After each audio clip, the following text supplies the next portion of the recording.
as we look at different complex mixes, knowing that there is a weed control solution that will allow your newly established crop to thrive, and particularly the clovers, but maybe some of these other components, that's fantastic. So we've really had to nurture the plots, and thankfully we did get some rain just in time, because we were fast approaching the absolute latest point where we might see some results from the chemical which we sprayed a couple of weeks ago now, so still very, very early on. But we certainly the weeds were growing actively as they do, but we were having to wait for the grass and the clover to catch up so that they actually reach the growth stage for spraying, which is 3 true leaves for the grass and 3 trifoliate leaves for the clovers. We sprayed about 2 weeks ago, so it's still early days in reality for control. So particularly after the downpour that we had this morning, I would anticipate that things are going to get moving again, and there'll be more translocation of the chemicals. But I think the 3 plots here will give us a good idea as to what we're dealing with. Hopefully this will give you a fair idea of the weed spectrum that we had here. I mean, the fall this ended up being quite considerable, with mayweed, speedwell, spurry, dead nettle, spurge, field speedwell, fat hen, nightshade, shepherd's purse, red shank, hedge mustard, black bindweed, scarlet pimpernel, and there's another half a dozen or more here on the list. So we ended up with a good wide spectrum.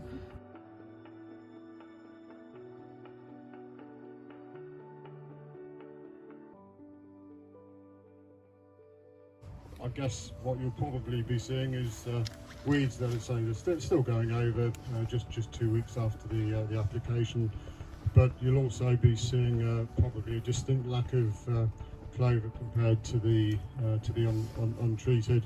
There are bits of clover around, but we would fully expect that to disappear. And that, of course, has been it's a great product, it's a great weed killer, but in the times in which we seem to be moving into, we truly did need to have a product which would preserve the clover that's being sown into the new leys.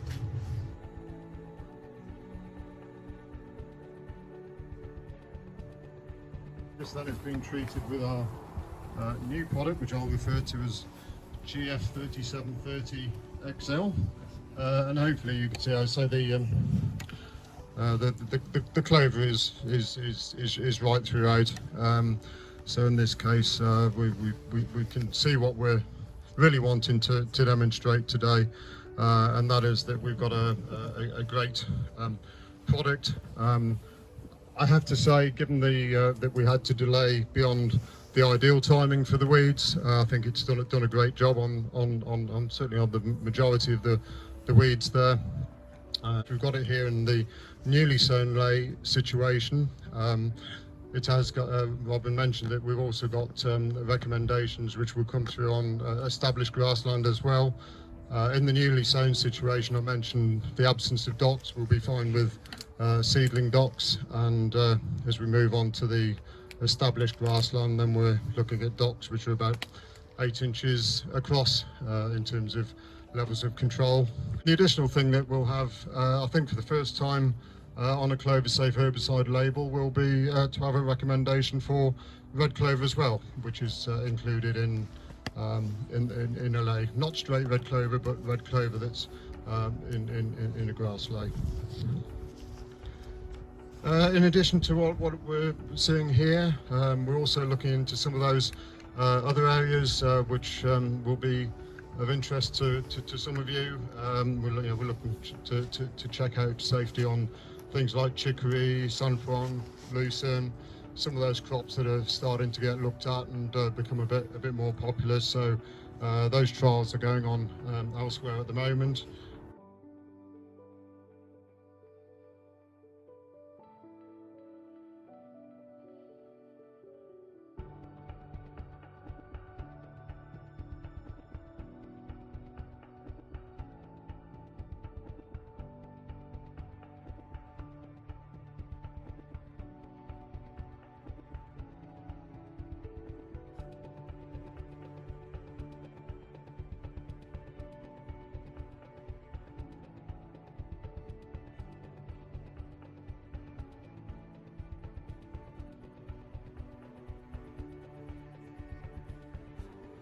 That we found in the herbal ley during this drought is obviously, as I said, chicory is a very deep root taproot species, and that basically carried through most of the productivity on the sward when the grasses were starting to struggle. We do have drought resistant grass species in this. Please don't ask me what they are because I can't remember their direct sort of lineage.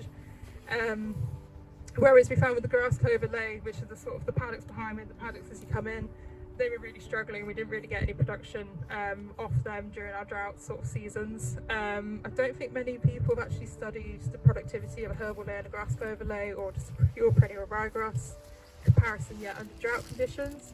Hopefully that's something we can look at in the future, but yeah.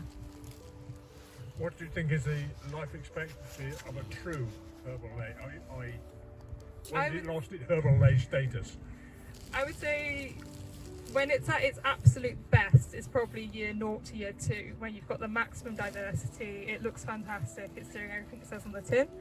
We've definitely found, especially you can see it in this one, by year 3 it's starting to look a bit rubbish, it's starting to just struggle a little bit, and it's thinking about either overseeding it with a herb mixture or ploughing it back in and sort of reseeding a herbal ley.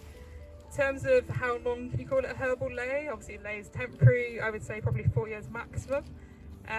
Realistic, I'd say look at sort of 3 years, but I think this is a commercial mixture. Lots of scientific mixtures do 6 or 9 species herbal leys, and I think sort of seed companies need to actually refine the sort of seed composition to kind of make it a bit more better for longer term use, make it a bit more resistant to sort of grazing. And kind of do it on a soil specific sort of basis rather than doing a broad spectrum across the UK. Because we planted sandfoin, that was one of our key herbs that we were really desperate to kind of get working. We planted sandfoin, lasted maybe 6 weeks, just died straight away. And that was, I think, about 10 or 15% of the seed mixture, so it's a lot of seed that you're just paying for which you can't actually use.